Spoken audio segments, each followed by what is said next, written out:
So the game was played December 2016, FA Cup round 2. We'd had a real struggle the previous round. We'd encountered a conference team in Dover Athletic. We drew 1-1 at home, and it was taken back to their place for a replay on a Thursday night, and we ended up winning 4-2 after extra time, very closely going out the cup. And if you can understand what a League Two football club really needs, and that's a cup run. It's a fantastic opportunity for income revenue, and a real belief that if you can get to that third round with that possibility of the big team arriving, hopefully at home, the early stages of the FA Cup is a big games for League Two football clubs. So we encountered a League One team, Coventry City, a Coventry City that had a lot of difficulties. Very recently had changed their manager in Tony Mowbray. So there was a big challenge on our hands in terms of we didn't know what type of personnel was going to be arriving at the Camsglass Stadium at that time, as it was called. But we also knew that it was a Coventry City that was very, very fragile. A team that we felt we was in good form at that time, especially with the previous FA Cup win in the first round. We was going into this game full of confidence, and especially playing at home on a Sunday afternoon. Slightly different feeling about the game, being on a Sunday. I think it was a lot of enthusiasm and energy being brought into the stadium by the fans, and a lot of excitement too. So we lined up with our goalkeeper at the time, Will Norris, who'd had a fantastic season so far, really gained that number 1 jersey his own. A fine young goalkeeper who we put a lot of trust in. He's eventually made the move into the Championship, a real good player, real secure, good talker, great kicker, fantastic shot stopper, but still finding his way in professional football. But what he'd given us was a real security as a back four. We lined up with Brad Halliday at right back, our captain Leon Legg, right-sided centre-half. We'd made a change at centre-half, left-sided centre-half, and brought in Mark Roberts, who's a senior professional, leadership qualities, good talker on the pitch. And our left-back, we toyed with making changes down the left-hand side, but we went for Greg Taylor, who sometimes played as a left-hand centre-half, but we felt we needed a bit of security at left-back, and we wanted to play more of a lopsided back four, with Brad Halliday being the one who ventures and Greg Taylor the one who just stays closer to home with his left-sided centre-half. We knew that this channel in particular, if any players were going to find their way in between Mark Roberts and Greg Taylor, that it would cause us problems. So we needed Greg just to stay slightly at home. Along the midfield, we had Piero Mingoya.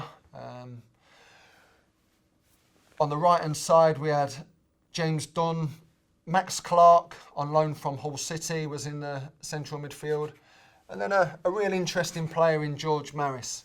Not really a left-hand-sided player, more of a central kind of, finds little pockets really well, but I'll go into detail with that further on. He played on the left. And then the man of the moment, scoring fantastic amounts of goals for us, real talisman of the team, Luke Berry in the number 10 position, and then a very different number 9 in Uche Ikpeazu.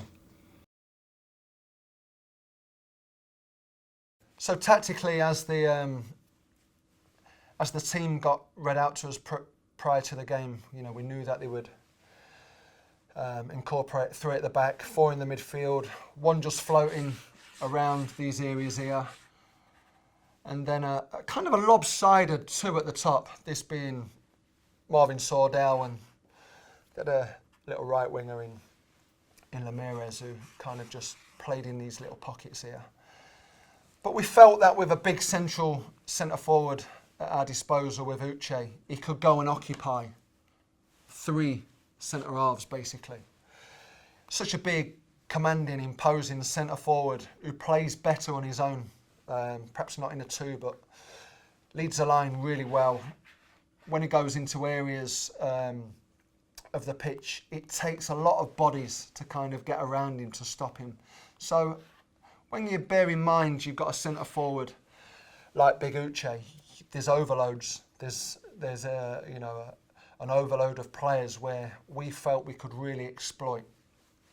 He played Gail Bigorama as a right-sided wing-back, and he's normally a midfielder. So we felt that there was a definite disturbance down their right-hand side, our left. And we knew that George Maris, as a player, I just put their 2 attacking players further into play. We knew that with George Maris, he could really find little pockets of this pitch here. And if Uche, we always worked on the values that if our wide players found little pockets of the pitch, if it was George Maris in the possession, Uche needed to get away from the play, because what that allows is 2 centre-halves to really focus on the big man. And that's where the key component for them would be Luke Berry.